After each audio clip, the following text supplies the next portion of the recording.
Hello lovely, so I am back again with you, for you, another story today. I'm gonna start over. Hello lovely, so my name is Tony, and if you've never been to my channel before, I tell stories and read stories. So today I have another story for you. Also, if you hear the dog in the background, you've probably seen it in the other videos. If not, you should go watch all of my other videos. But you've probably seen it in the other videos where I snores and I make fun of it or make note of it or whatever. She's probably going to do that again. She's been snoring pretty loudly all day, so it's mostly like allergy season, so she's having trouble breathing a little bit more. Also, you may notice that my face is lit up. I made a ring light. Anyway, I went shopping and it reminded me of these stories because I've got a couple of them for you today. I don't know why I just did this, but anyway. So, I'm wearing a hat today, it's kind of uncomfortable. But I am not the best cook in the entire world. And these rather, are the reasons why I'm not a very good cook. So there's plenty more stories than these two, but I'm going to just tell you these two and kind of feel it out for telling multiple stories in one video and kind of see how this goes. So, the first story is about a baking experience that I had in the blender, and it's fun. So my sister, well, two of my sisters, Danielle and Anastasia, really like to cook. They're both really good at it, and one day they were cooking or baking these, I don't know if you've heard of cake pops, but they're little, you've probably seen them at Starbucks if you go to Starbucks, but they're little cakes that they put on a stick, and they'll usually like dip them in icing or whatever. So you put these little cake balls on a stick, and then you've got a cake pop, right? And so my aunt actually bought us this little cake pop maker. Think of like a George Foreman with a tray that has like a bunch of half like bowls in it. So it had like half spheres on the bottom and then half spheres on the top so that it would make a full circle. And like you would put the batter in the bottom and then you would close the lid and it would bake, and as it would bake it would fill up the top part of it too. And then you would open it up and take them out and put them on your stick. So I decided I was going to help them with this project, right? And I was mixing the batter for like one of the batches, right? And we had like this, I know I'm telling you a lot of different utensils that we had, but this is what we had. It was a blender that had like a foot, I guess, so like a foot here, and then it had like the stand, and then the blender heads went like here, and it would blend, and it had like these specific glass bowls that would sit in it and they would rotate, and so it would blend everything basically for you. And so I had mixed everything into that, and I had turned it on and was letting it do its thing, and I was like scraping off the excess around the edges. Well, when I did that, I was like, well, there's a lot of excess on the spoon too, so let me see if I can get it close to the blender heads. Bad idea. So all of a sudden, as I got the spoon close to like the blending heads, the blender just like swallowed up the spoon. It just caught it all at once, and I like squealed, and I like grabbed the the plug and like unplugged it. But I unplugged it and like had it stop, and the spoon was wrapped around one of the blender heads, and I was like, oh my god, I ruined it. I'm in so much trouble. But everybody kind of laughed about it, which was good. I think we had to throw the spoon away, but we were able to put the blender heads back like straight, so that was good. And I'll put a picture like right here of what happened, because I took pictures of everything and posted on Instagram. It's like why I'm not allowed to bake things. So that was just one experience with baking. I have another experience with cooking and why I'm not allowed to cook things in the kitchen unless I'm given very specific instructions. Or it's very simple, which this was very simple. So back to the very specific instructions. So I had moved into my own apartment, and I was living there. This was my very first apartment, and I was so excited to have it. And most of the time I would go out to eat, and I didn't budget my money very well, so I never really had a whole lot of money for food. But this one day, I decided that I was going to buy food to keep groceries at the house and, you know, cook my own food.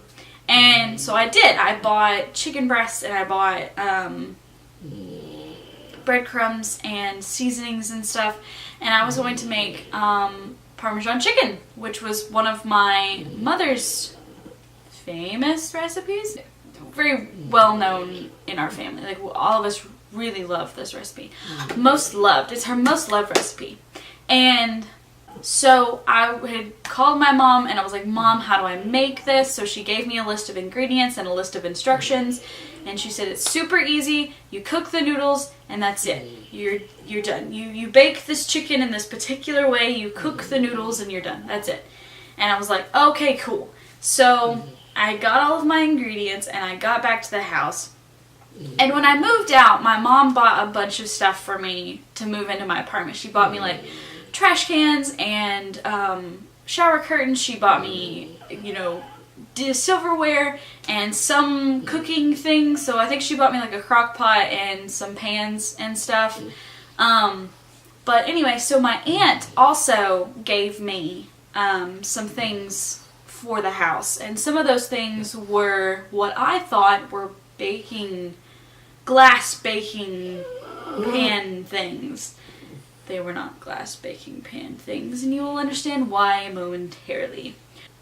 I got all of the ingredients together and I started, you know, I mixed all of the Parmesan cheese and breadcrumbs and I put it, or no, Parmesan cheese and mayonnaise, and put it on top of the chicken breast that was thawed out, and put the breadcrumbs on top of that and put it on my little glass pan and threw it in the oven. And I was like, I'm going to set a timer for this time, and when this timer goes off, I'm going to start making the noodles. And then I'm going to set another timer so that when the noodles are done, or when the chicken is done and everything is done, I can eat it. Because you got to be very specific when you're cooking chicken, because you don't want it to be too raw, because then you'll get sick. So I threw it in the oven, I set the timer, and I had been watching a TV show. So I went back to the living room and I hopped back down on the couch and was watching my TV show, waiting for the timer to go off. All of a sudden, I hear this really loud sound, just like coming from the kitchen. And I was like, what was that? So I get up and I walk into the kitchen and I look and nothing fell. And I was like, okay, everything's good. And I was like, let me check on the chicken. So I open the oven and I look into the oven, and sure enough, the pan that I had put the chicken on had shattered, and there was pieces of glass everywhere. And the chicken was like, so the chicken was kind of still sitting on a few pieces of glass, but it was also kind of just resting on the like, what are the wire like bars that hold the pan in the oven, right? I don't know what they're called. I'm sounding really stupid right now. But anyway, so I did all of that. I look at it and it's completely shattered everywhere. And I was so mad. I turned off the oven and I called my mother and I was crying. And I said, the pan broke. The pan broke and I don't know what to do. And my mom was like, what are you talking about? And I said, I put it on a glass pan and the pan broke and I don't have any food. And she was like, it's okay, everything's gonna be fine. She said, just make another one and use one of the metal glass pan, or the metal glass. Use one of the metal pans. And I was like, okay, fine, whatever. Because I was super pissed by this point that I just really didn't want to deal with it. I just wanted food and be done. And that was it. But, so yeah. I did end up making the chicken correctly. Like, the metal pan didn't shatter into a million pieces, so that was good. But, yeah, so that was my awful kitchen experiences and why most people get pretty skeptical when I say I'm going to cook meals. And also why people are super surprised when I make good meals. So thank you guys so much for watching. If you've made it to this point in the video, I love you. You're the best. If you want to see more videos like this, then go ahead and subscribe. If you know anybody else that would find this video pretty funny, then go ahead and share it.